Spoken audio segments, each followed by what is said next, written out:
What's going on, guys, and good morning. It is actually really early morning. It's only about 5:45 right now, and I am traveling in our new to us 2020 Ford Explorer Limited.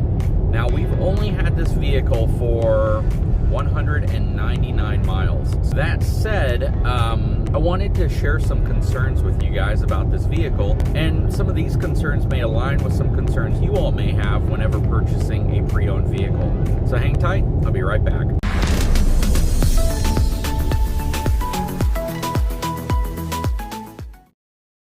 Alright, so again, I have about a 140-mile trip today, and I'm taking the Ford Explorer.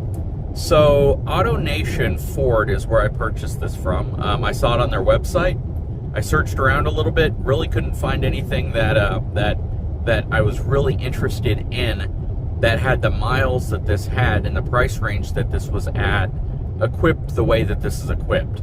So, navigation, leather interior, heated, ventilated seats, power seats for both driver and passenger, which is important for my wife because when she's riding in the vehicle as a passenger, she can raise her seat up so she has a better view over the dash as well.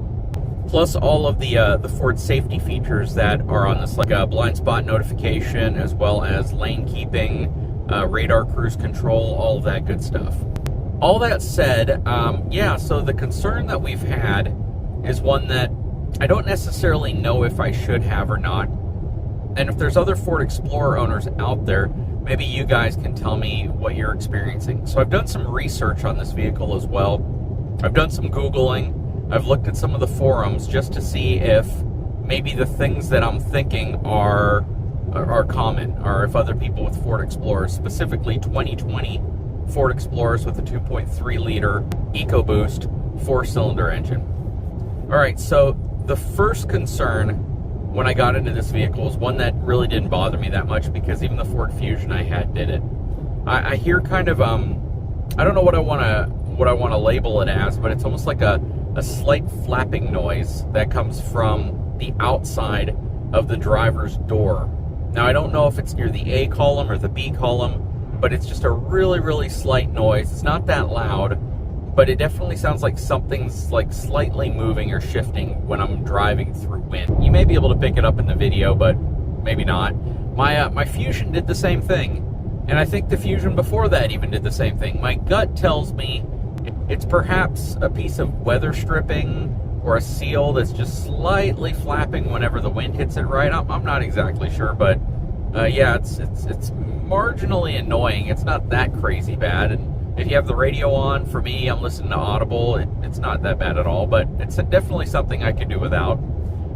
Number two, and this is a much bigger concern, is it kind of shifts funny. Now, so I've been in a few other Explorers since St. Louis, and the 2.3-liter EcoBoost paired to this 10-speed automatic transmission has always felt a little interesting because it's a small engine, it's a 4-cylinder, but it's turbocharged. It's got a tremendous amount of get up and go for what it is.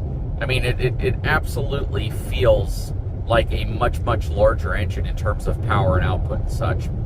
And typically when I feel like a smaller power plant like that, turboed, paired with a 10-speed transmission, you get some of that feel. You get a little bit of kind of an awkward shiftingness because it's shifting so quickly to kind of keep up with what the engine's doing that you're never really in the right gear at the right moment until you get to cruising speed, until you get going a little faster, like on a highway. Because as I get higher in gears, it seems to kind of fix itself. But first to second seems as if first is really short. It kind of harshly shifts into second, partially shifts into third, and then it finds fourth, and then from there on out, everything's perfectly fine. And sometimes it does the same thing when you're slowing down. It kind of feels like I have like a tow mode on, where it wants to stay in fourth, third, and second a little bit too long, and then it kind of firmly shifts into first.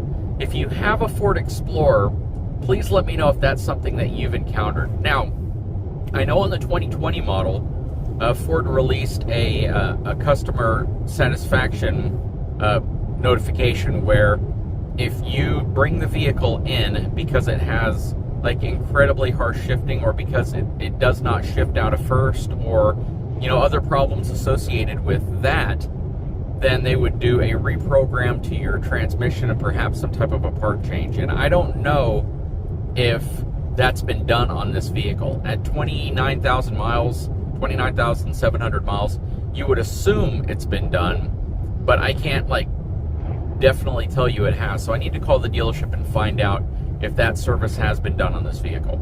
And if it hasn't, I definitely want to get that done to see if it makes that shifting through the first 4 initial gears smoother. So the next issue I have, and this is probably a bigger deal for me, is that this vehicle was sold to me as a Ford certified vehicle. What does that mean? It means that the vehicle had low enough miles and was in good enough condition with the correct model year range for it to go through an extra step at the Ford dealership, where they would essentially make sure everything's working perfectly. They do this, major inspection on the vehicle. They change the oil. They do all the stuff that you would normally expect, but then they take a couple steps further. They add an additional warranty to it. They basically want you to feel as if you're buying a new vehicle, even though it's a previously owned vehicle with, not an insignificant number of miles on it. Well, during that time, apparently they didn't do the only 2 recalls that this vehicle has on it. So there's a recall that is related to the backup camera, and that recall is because apparently a circuit board within the camera body itself has an open connection that's designed for some other purpose. I don't really know what it was designed for, but it wasn't sealed off properly.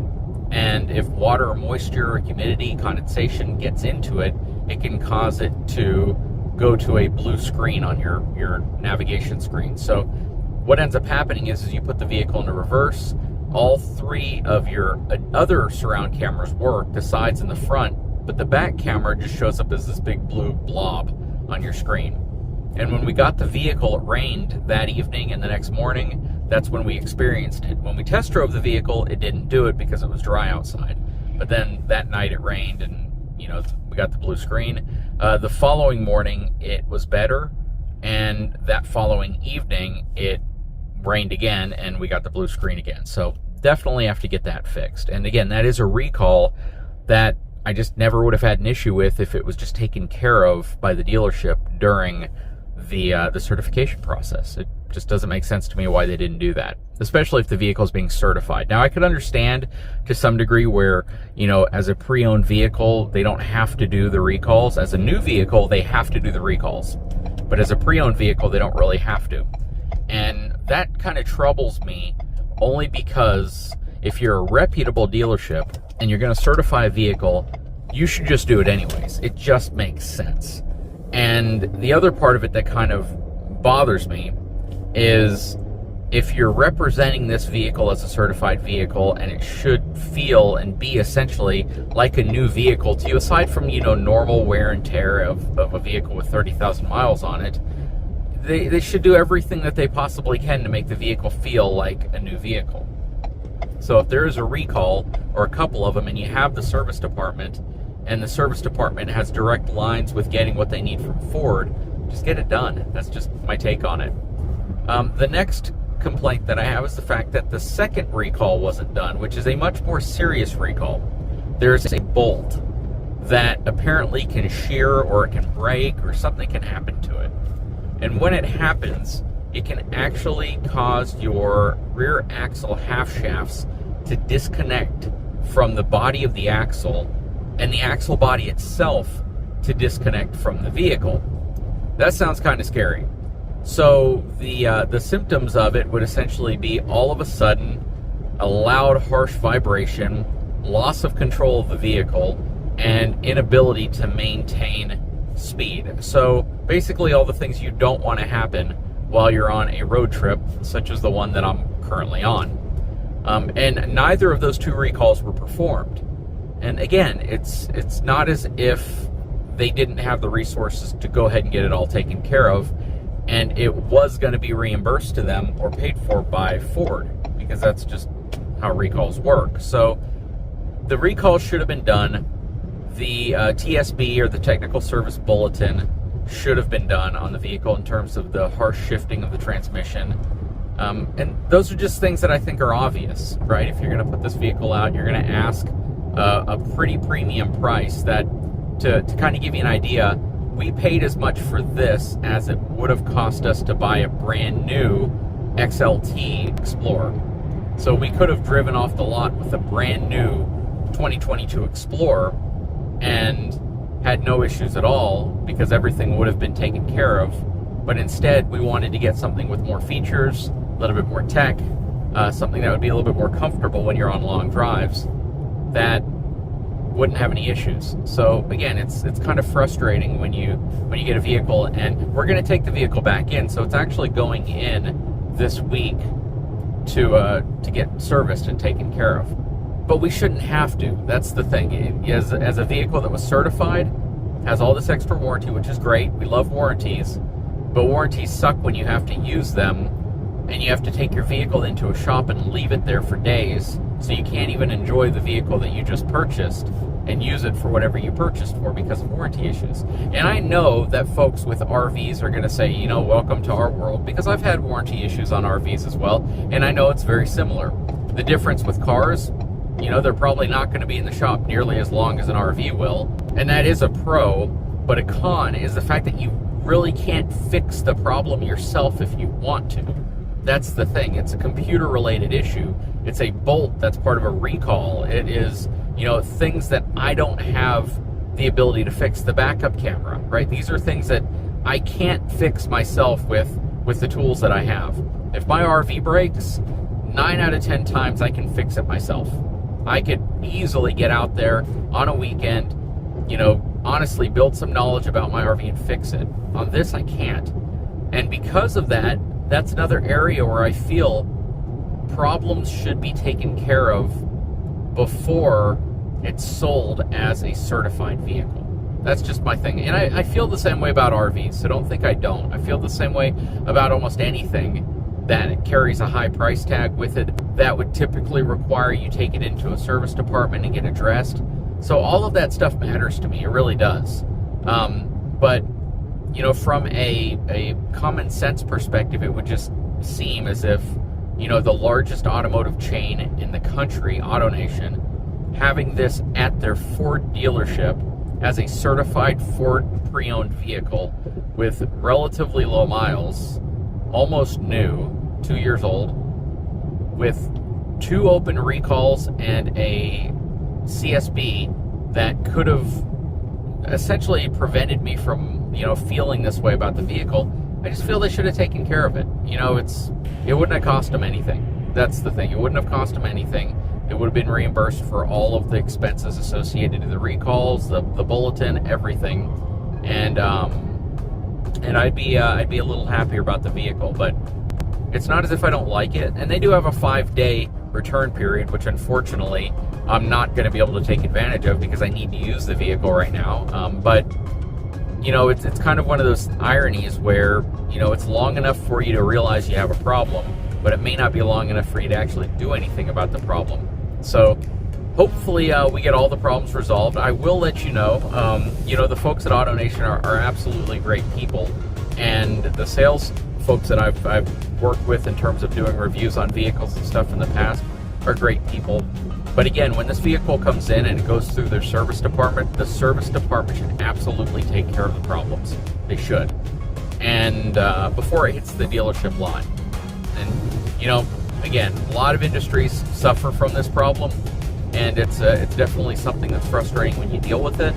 But again, there's no way I can fix these problems on my own. I can't just pull out my toolkit, fix all the problems, and act like I'm having a good day after that. So we're going to drop it off at the dealership later this week. They'll probably have it for several days so they can get everything taken care of all at once. And hopefully when it comes back, you know, it'll be exactly what it should have been whenever we bought it on the dealership lot. Anyways, guys, I sure hope you enjoyed this video. If you haven't had a chance, I'd appreciate it if you took a moment, subscribe to my channel, give me a thumbs up, and we will talk to you again very soon.